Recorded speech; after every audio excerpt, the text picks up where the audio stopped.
আসসালামু আলাইকুম, কেমন আছেন সবাই? আশা করি যে যেখান থেকে আমাদের ভিডিও দেখছেন ভালো আছেন, সুস্থ আছেন।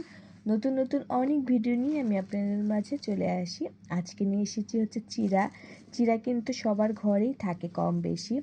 আমি কিন্তু অনেকগুলো চিড়াই এনে রেখেছি, আর চিড়াগুলো কিন্তু আমার সব সময় এরকম মুচমুচাই থাকে। চিড়া কিন্তু অনেক সময় কিন্তু একটু কেমন জানি ড্যাম ড্যাম হয়ে যায়, পুতিয়ে যায়, কিন্তু এই চিড়াটা একবারে ভালো মুচমুচা, দেখুন শব্দ হয় ফুটালে। আপনারাও চাইলে কিন্তু আমার মতন এরকম চিড়া এনে অনেক দিন ভালো রাখতে পারেন। তো যখন চিড়াটা ভালো চিড়া ভিজাবেন তখন কিন্তু চিড়ার মধ্যে একটা সুন্দর একটা ফ্লেভার আসে। আর যদি ড্যাম চিড়া ভিজান সেটা কিন্তু পরে কিন্তু খেতে ভালো লাগে না, সুন্দর একটা ফ্লেভার আসে না। যেই চিড়াটা মুচমুচা থাকে পরবর্তী খেতে গেলেও কিন্তু একটু মুচমুচ টাইপের আসে, অনেক ভালো লাগে খেতেও। আর ড্যাম ড্যাম চিড়া কিন্তু ভালো লাগে না খেতে। তাই আমি যেভাবে সবসময় রাখি সেটাই আজকে আপনাদের সাথে শেয়ার করব। দেখুন চিড়াগুলো কিন্তু অনেক সুন্দর আছে, কোনো রকম কিন্তু লাগেও না, ড্যামও হয়নি, একবারে ফ্রেশ চিড়াগুলো আমি আনার পর ভালো করে ঝেড়ে নিয়েছি। এখানে কিন্তু কোনো প্রকার ময়লা নাই। অবশ্যই চিড়া আনার পর একটু ভালো করে ঝেড়ে নিতে হবে, পরিষ্কার করে নিতে হবে, নাহলে কিন্তু অনেক রকম ময়লা থাকে। এখন আমি দেখাবো আমি যেভাবে রাখি সেভাবে যদি রাখেন তাহলে কিন্তু যখন ভিজিয়ে চিড়াটা খাবেন তখন একটু অন্যরকম লাগবে আর খেতেও অনেক ভালো লাগবে। চিড়া কিন্তু এনে রেখে দিলে ভালো থাকে না, যদি আমার মতন করে যদি রাখেন তাহলে চিড়াটা অনেক দিন ভালো থাকবে আর খেতে গেলেও ভালো লাগবে। তো আমরা কিন্তু রমজান মাসে চিড়াটা অনেকে পছন্দ করে থাকি।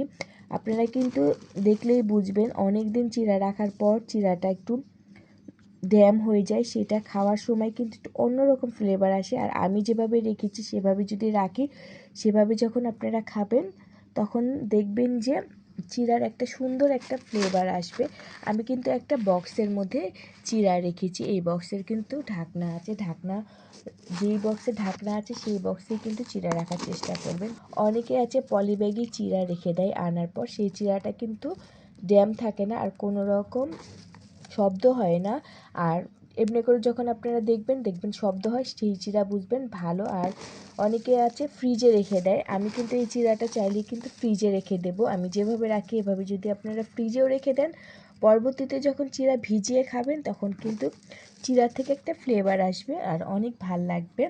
আর রমজান মাসে কিন্তু আমরা অনেকেই চিড়া খাই, কলা দিয়ে, দই দিয়ে, অনেক কিছু দিয়ে আমরা এই চিড়াটা খেতে পছন্দ করি। তাই আর দেরি নাই, তাড়াতাড়ি বেশি করে চিড়া এনে আপনারা আমার মতন করে রেখে দিতে পারেন, অনেক দিন ভালো থাকবে। এখানে কিন্তু আমি কিছুই নেই তেমন, আমি শুধু এখানে টিস্যু নিয়েছি। আপনারা চিড়া এনে একটা বক্সের মধ্যে রাখার পর যদি উপরে টিস্যু দিয়ে দেন, এই টিস্যুটা আমার একবারে ভালো টিস্যু, টিস্যু দিয়ে দেবেন এরকম করে। আমরা কিন্তু রুটি অনেক সময় টিস্যু দিয়ে রেখে দিই, সেই রুটিটা যখন ভাজি তখন কিন্তু রুটিটা অনেক ভালো থাকে, পরোটা যখন মুচমুচা করে ভাজা হয়। অনেকে কিন্তু টিস্যুর মধ্যেই কিন্তু রুটি রেখে দেয়। আপনারা চাইলে এরকম করে টিস্যু দিয়ে চিড়াটা ভালো করে ঢাকা দিয়ে দেবেন, তারপরে উপরে বক্সে ঢাকনা লাগিয়ে দেবেন। দেখবেন যে পরবর্তীতে চিড়াটা অনেক ভালো থাকে আর নষ্ট হয় না। এরকম করে বেশি করে কিন্তু চিড়া এনে আপনারা চাইলে এরকম ঢাকা দিয়ে রেখে দিতে পারেন, অনেক দিন ভালো থাকবে।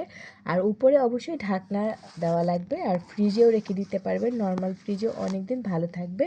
আর যখন নেবেন সাইড থেকে নিয়ে আবার এভাবে ঢাকা দিয়ে রেখে দেবেন, দেখবেন যে একটা সুন্দর একটা ফ্লেভারও আসে আর চিড়াগুলো অনেক দিন ভালো থাকে।